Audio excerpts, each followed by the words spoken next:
Good morning everyone. आज हम लोग जैसा बोला गया था थर्ड यूनिट स्टार्ट करने जा रहे हैं। 2 यूनिट हमारे कंप्लीट हो गए हैं। आज हमारा तीसरा यूनिट स्टार्ट होने जा रहा है और तीसरा यूनिट हमारा जो है जिसको हम बोलते हैं laws of motion, forces and laws of motion. आज हम लोग unit 3 forces and laws of motion start करने वाले हैं। जैसा सभी को पता है ये काफ़ी इम्पोर्टेंट चैप्टर होने वाला है और काफ़ी इसमें काफ़ी इम्पोर्टेंट चीज़ें हम लोग इसमें सीखने को मिलेंगी। 9th क्लास में हम लोग ने इसके बारे में थोड़ा बहुत पढ़ा है, लेकिन ये 9th क्लास से कम्प्लीटली डिफरेंट होने वाला है। 9th क्लास को अगर हम लोग देखा जाए तो हम लोग 2 घंटे में 9th के सिलेबस को कंप्लीट कर सकते हैं।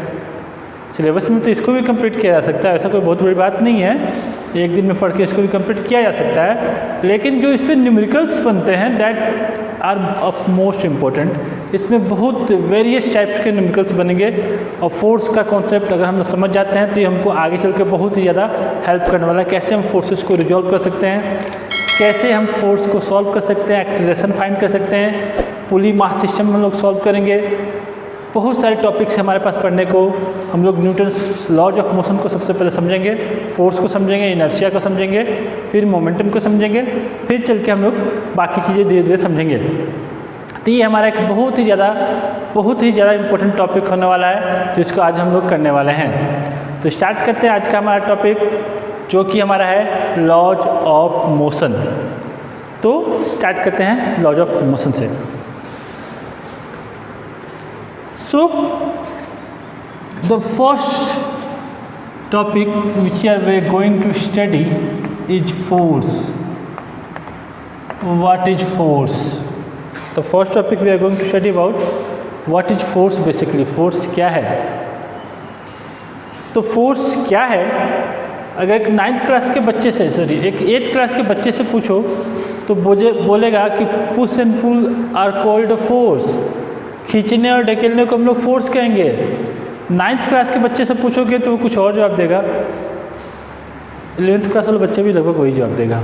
तो जवाब क्या देगा? क्वेश्चन तो ये है, व्हाट इज फोर्स? फोर्स क्या है? So we can say that it is a physical quantity. It is a physical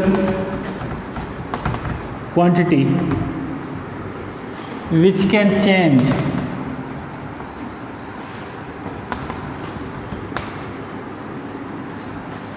which can change the state of an object.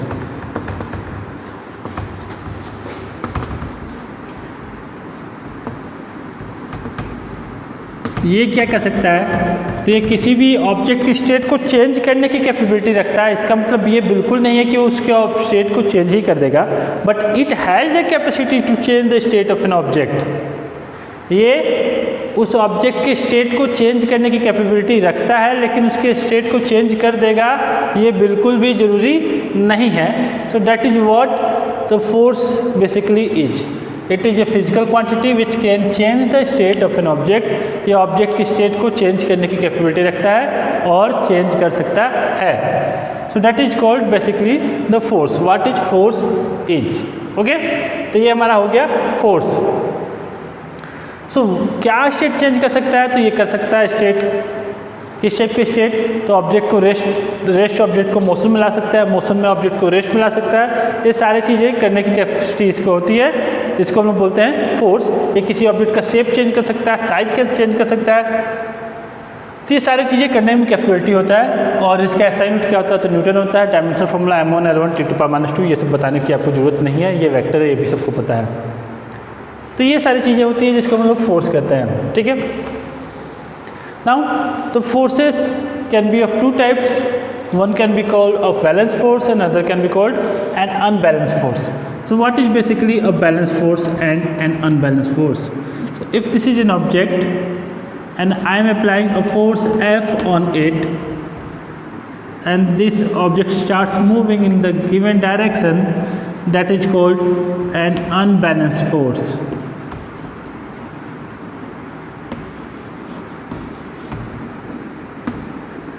Okay, and in the same manner, if this is in the object and we are starting a force, we are applying a force F on it, and this object and then another force starts, let's F2 in opposite direction, and such that F1 is equal to F2.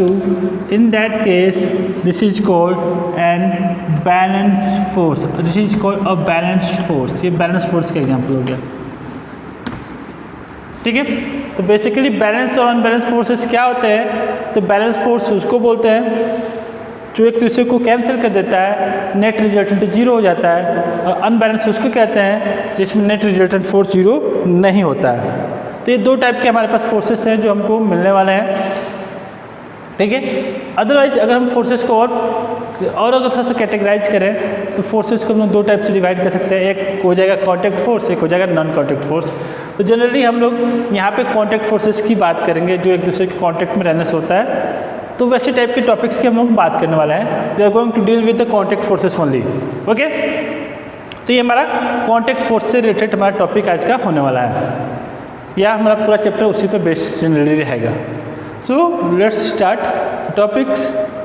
We have studied the topic force. What is a force? It is a physical quantity which can change the state of an object, and it is of two types. Either it can be balanced or unbalanced force.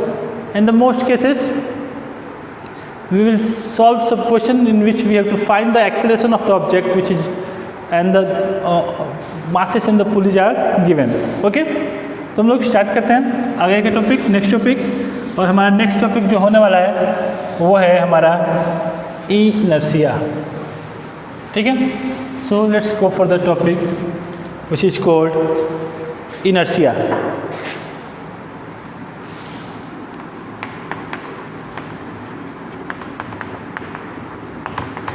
तो क्या है हमारा inertia? So we can define the inertia as it is the inability of an object. It is the inability of an object to change the state,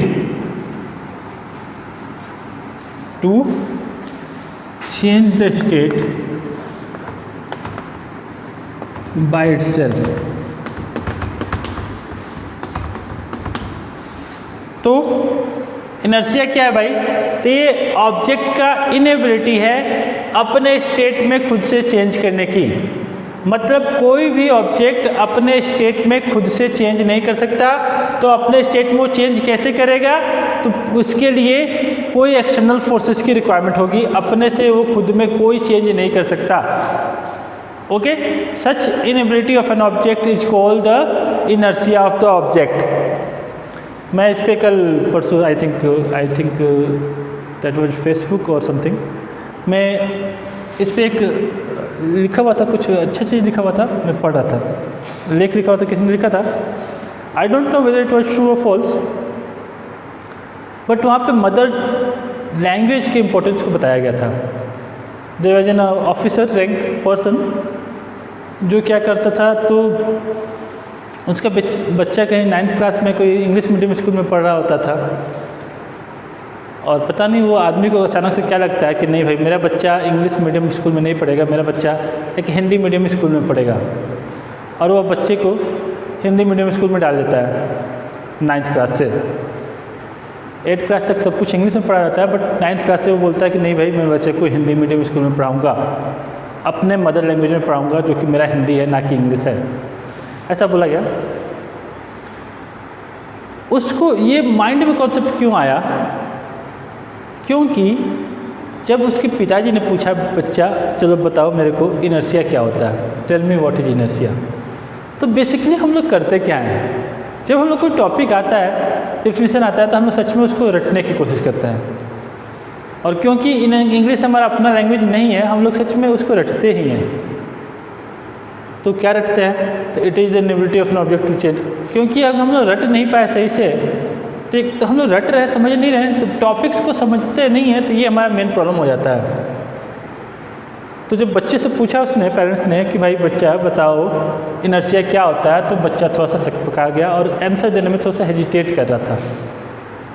तो उसने बोला कि भाई inertia क्या है? तो जो ऑब्जेक्ट चलता है तो चलता रहेगा, रुका है तो रुका रहेगा, इसी को इनर्शिया कहते हैं। और कुछ हद तक ये सही है, इसी को इनर्शिया कहते हैं। कोई ऑब्जेक्ट अपने से अपने स्टेट में चेंज नहीं कर सकता।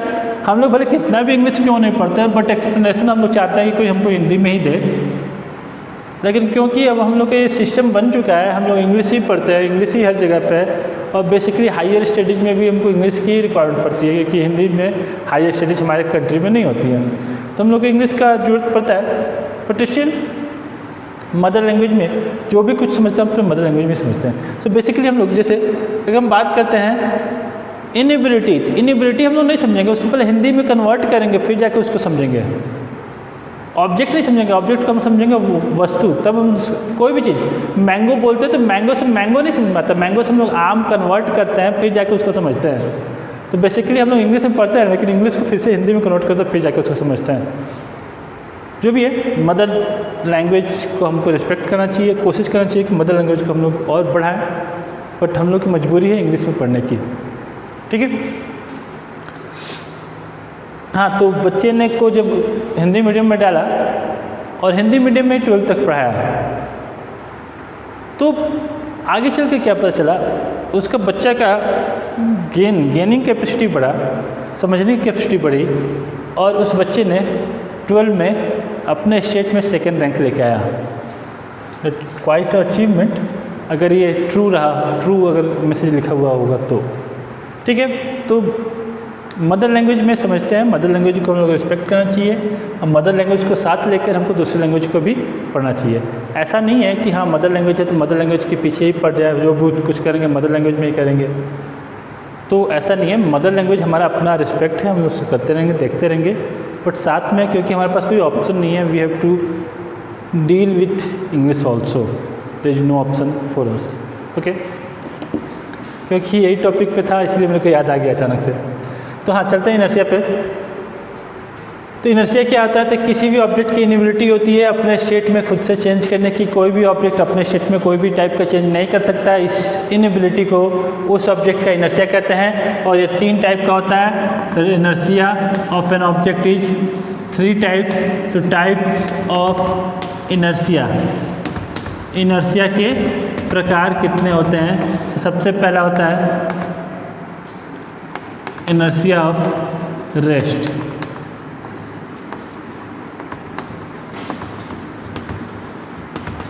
दूसरा होता है inertia of motion.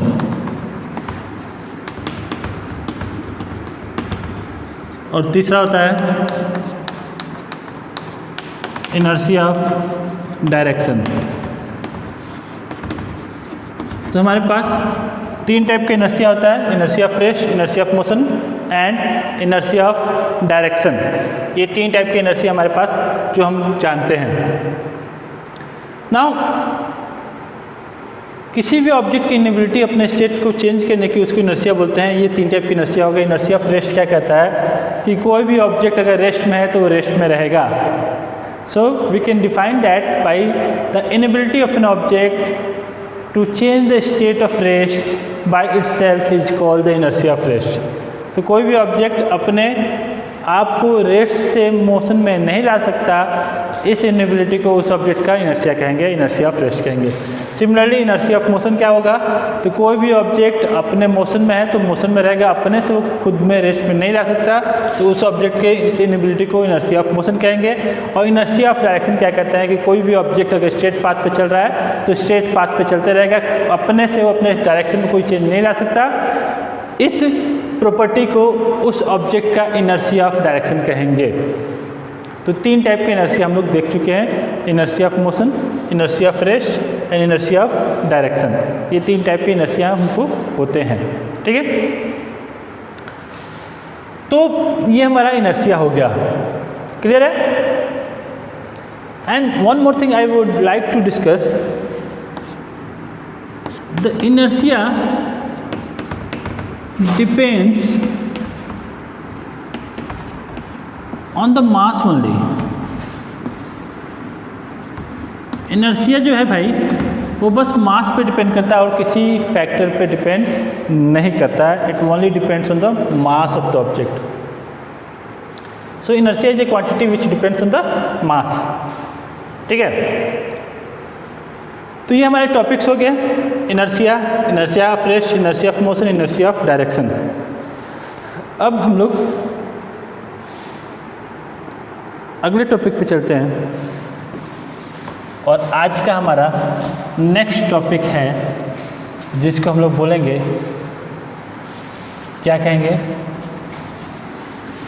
The Newton's first law of motion. So we will start with the Newton's first law of motion। Newton के गति का पहला नियम, आई थिंक ये सभी कोई जानते हैं, सभी कोई पढ़ते हैं, 9th से ऊपर जितने भी बच्चे हैं। और जनरली जब पेरेंट्स क्वेश्चन पूछते हैं तो वो यही सब क्वेश्चन पूछते हैं। अगर आपके पेरेंट्स आपसे कोई क्वेश्चन पूछ लिया भाई कि मेरा बच्चा कितना जानता है, तो बोलेगा चलो बताओ न्यूटन का पहला नियम क्या है, दूसरा नियम क्या है, तीसरा नियम क्या है, जनरली यही क्वेश्चन पूछ जाते हैं। तो ये वर्ल्ड फेमस क्वेश्चन है। So first thing first, what is Newton's first law of motion. ठीक है, तो इसको हम लोग डिफाइन कैसे कर सकते हैं। So we can define the Newton's first law of motion as an object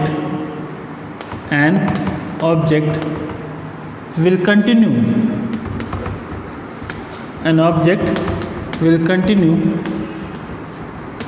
its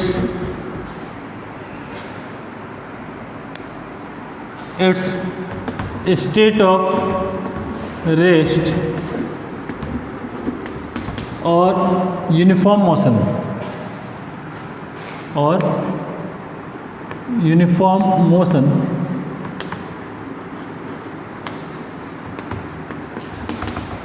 in a straight line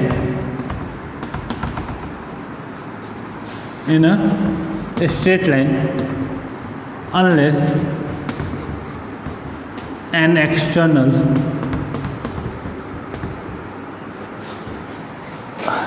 unbalanced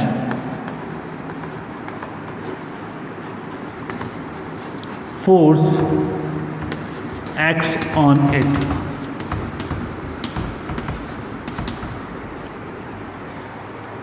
तो ये हमारा क्या कहता है, Newton's first law of motion क्या कहता है भाई, कि एक ऑब्जेक्ट है वो अपने स्टेट में बना रहेगा।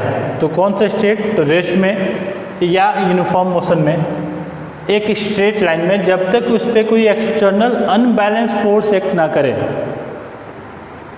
तो अगर हमारे पास कोई ऑब्जेक्ट है, अगर ये रेस्ट में है तो रेस्ट में रहेगा, मोशन में है तो यूनिफॉर्म मोशन में रहेगा। That is law of inertia also.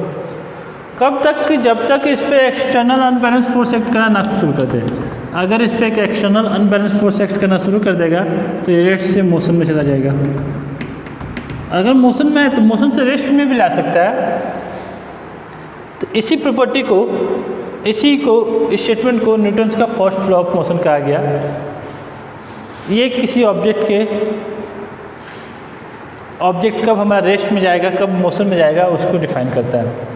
जैसे हम बात करते हैं फ़ैन की, तो फ़ैन जब रेस्ट में है तो रेस्ट में ही रहना चाहता है जब तक कि हम लोग उसमें इलेक्ट्रिसिटी नहीं प्रोवाइड करता। जैसे इलेक्ट्रिसिटी प्रोवाइड करता है तो उसके मोटर्स के थ्रू उसमें टॉर्क लगना शुरू होता है, टॉर्क की वजह से फ़ैन मूव करना शुरू कर देता है। तो a fan will continue the state of rest और motion unless an external force acts on its. तो इसी तरीके से हर चीज़ के लिए हमारे पास है। फ़ैन हो गया, फ़ैन मोशन में तो रुकना भी नहीं चाहता है। रुकता कब है भाई, तो जब external factors like air resistance, friction सब उस पर एक्ट करना शुरू कर देते हैं, तब जाकर रुकता है। तो ये काफ़ी बेसिक सा लॉ है जो हम लोग ऑलरेडी पढ़ते आ रहे हैं, और 11th में भी हमारे पास इसके लिए कुछ नया चीज़ नहीं बताने को। तो all things are the same that is in class 9, nothing new. Okay, now let's go for the second topic, that is Newton's second law of motion. But before we reach to the Newton's second law of motion, let's go for another topic, and that is called momentum. So before we start the Newton's second law of motion, we will start with the momentum. Momentum क्या होता है वो हम लोग जान लेते हैं, ठीक है। So what is momentum? So momentum is defined as P, and P is basically the product of mass and velocity.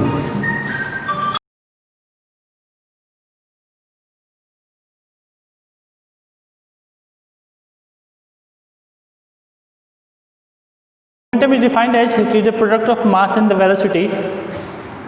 It is the product of mass and velocity, and as we can see with the symbol, it is going to be a vector quantity, and the SI unit of momentum is going to be m for mass, which is kg meter per second, and dimensional formula is going to be m1 L1 t to power minus 1. Okay, तो basically momentum क्या है, तो ये product है किसका, तो mass and velocity का। और मोमेंटम के बारे में बहुत सारे लॉज हम लोग को पढ़े हुए हैं, फिर से देखेंगे law of conservation of linear momentum. So momentum is basically the product of mass and velocity, ठीक है। Now the direction of momentum, the direction of momentum is same as that of direction of velocity of the object.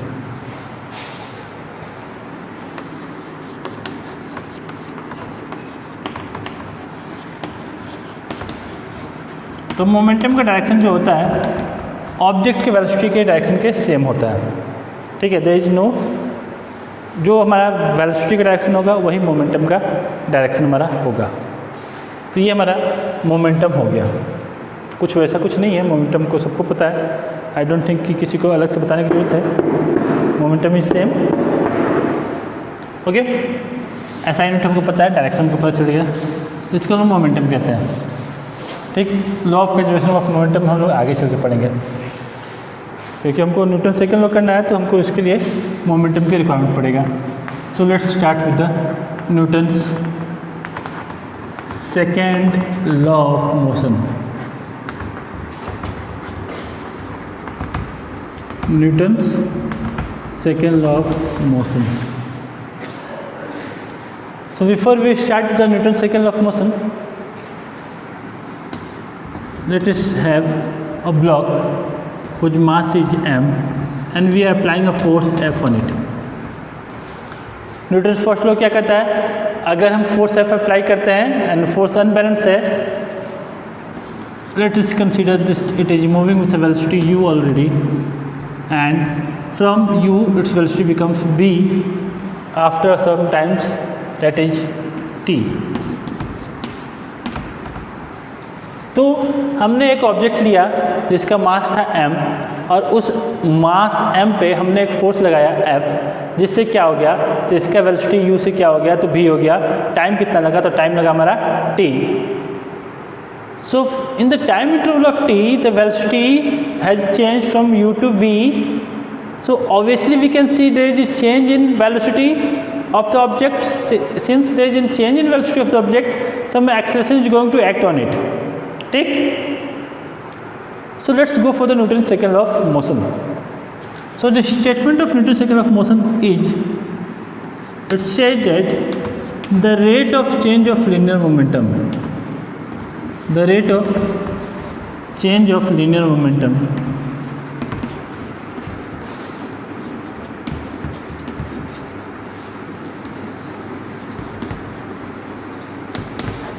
is directly proportional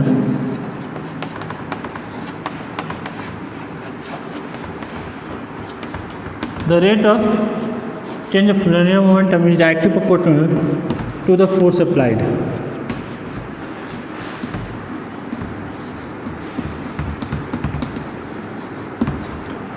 So the statement says that the force acting on this object is directly proportional to the dp by dt, that is change in the linear momentum. Okay. Now, what will be the change of linear momentum? dp, that is change in momentum, that should be equal to mb minus mu by the time taken is t। इन होता है भाई, final momentum क्या हो गया था m into भी, initial momentum क्या हो गया था m इंटू यू, तो चेंज कितना हो गया था m v minus m u by t, which can be also return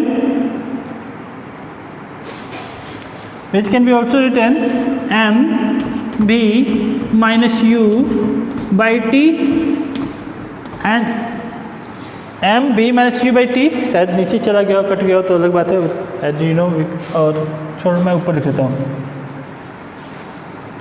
So it has been given that f is proportional to m, let's take m common, that should be equal to b minus u by t. So f proportional to m b minus u by t, ये मेरा हो गया भाई. So I can write then that is f is proportional m b minus u by t क्या हो जाएगा, तो b minus u by t हमारा हो जाएगा a, और I can write that f is equal to constant k into m into a, and in SI units k is equal to 1, so the f should be equal to m into a. Newton's second law of motion says that the force acting on an object that should be equal to the product of mass and the acceleration. किसी भी object पे जो force act कर रहा है उस object के मास और एक्सेलेरेशन के प्रोडक्ट के बराबर होगा. That is the statement which is given by the Newton second law, and basically it is not F equal to M A, that is F is also a vector, so we must write the vector on the F also. So the Newton second law of motion says that अगर कोई object है उस पर force लग रहा है तो force किसके प्रोपोर्शनल होगा, तो rate of change of linear momentum के प्रोपोर्शनल होगा. That is F must be proportional to D P by D T, and F can be written as M into A, that is the force acting on the object, that is equal to mass into acceleration. ठीक है.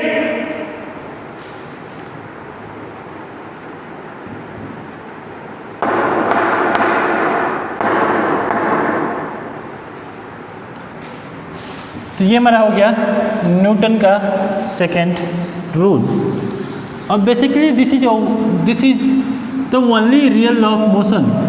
3 law है लेकिन बाकी 2 लोग कोई काम के नहीं है, निकम्मे हैं, और वो जो सेकेंड लॉ जो कमाता है उससे वो लोग खाते हैं. फर्स्ट लॉ और थर्ड लॉ जो है वो सेकेंड लॉ के कमाए हुए पैसे से खा रहे हैं, वो कोई काम नहीं करते, वो कोई काम के है ही नहीं, बस नाम है भाई न्यूटन फर्स्ट लॉ और न्यूटन थर्ड लॉ, जो है वो सब न्यूटन सेकेंड लॉ ही है. ठीक है. एग्जाम्पल में तो बहुत कुछ एग्जाम्पल दे सकते हैं लेकिन इट इज़ नॉट सुटेबल. ठीक है. ओके, तो स्टार्ट करते हैं, वो सब छोड़िए क्या है क्या नहीं, मतलब स्टार्ट करते हैं आज का अपना अगला टॉपिक, और वो हमारा अगला टॉपिक है Newton third law of motion.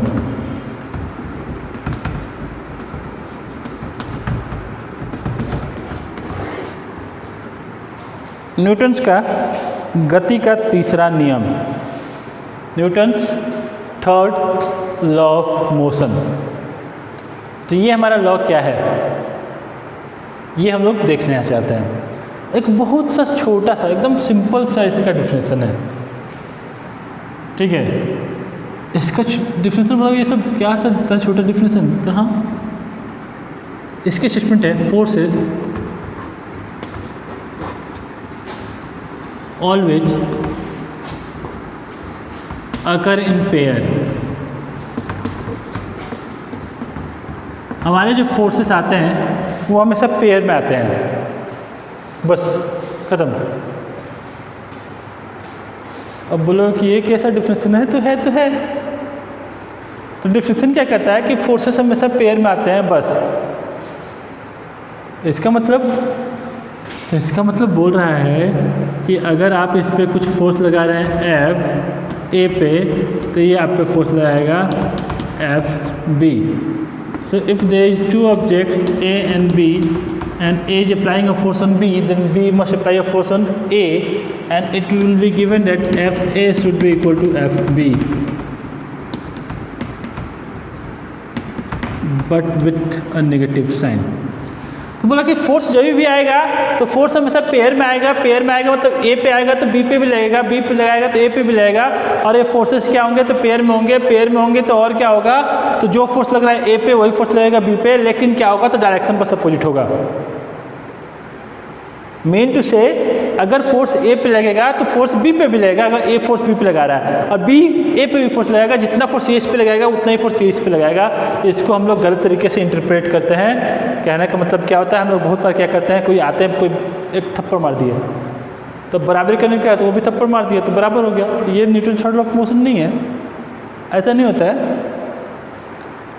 इस पर हम लोग और डिस्कशन करेंगे, एक ब्रीफ डिस्कशन होगा इस पर भी हम लोग। पेयर में कहने का मतलब है कि जब भी जैसे मैं लेटेस्ट कंसीडर मैं इस बोर्ड पे फोर्स लगाना चाहता हूँ तो भाई बोर्ड चाहिए तब ना मैं फोर्स लगाऊंगा कि हमें हवा में फोर्स लगा दूंगा। तो अगर मैं बोर्ड पे फोर्स लगा रहा हूँ तो बोर्ड मेरे पे भी फोर्स लगा रहा है, और जितना मैं इस पे लगा रहा हूँ उतना ये मेरे पे फोर्स लगा रहा है। जितना मैं बोर्ड पे फोर्स लगाऊंगा उतना बोर्ड मेरे पे फोर्स लगाएगा। इसी को हम लोग बोलते हैं Newton third law of motion. So if I am pushing the board is pushing me, but the direction is opposite. So that is why I have written that Fa is equal to Fp, but the sign is negative. ठीक है, so that is Newton third law।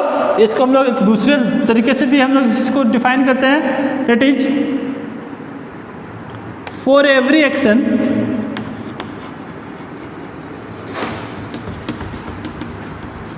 there is equal and opposite reaction.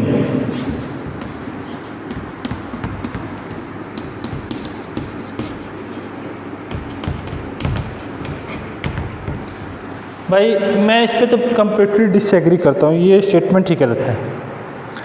मेरा कहना है, बाकी लोगों को क्या कहना नहीं पता। What is an action and reaction? What is action reaction? तो कहते हैं भाई कि हमने उसको एक थप्पड़ मारा, ये एक्शन था, उसने मुझे एक थप्पड़ मारा, ये रिएक्शन था। ऐसा होता है क्या? तो वो नहीं होता भाई, एक्शन रिएक्शन वो नहीं होता। एक्शन रिएक्शन इंस्टेंट होता है, बाद में नहीं होता है। ऐसा नहीं होता है कि मैंने फोर्स इसको मार दिया, इसको चोट लग गया, मेरे हाथ को चोट ही नहीं लगा। नहीं, ये तो उसी टाइम हो रहा है ना। यस छोड़ो, मैं फोर्स लगा रहा हूँ तो फोर्स किसने पहले लगाया? मैंने पहले लगाया कि उसने पहले लगाया? तो दोनों फोर्स साथ में लगा ना। I can be the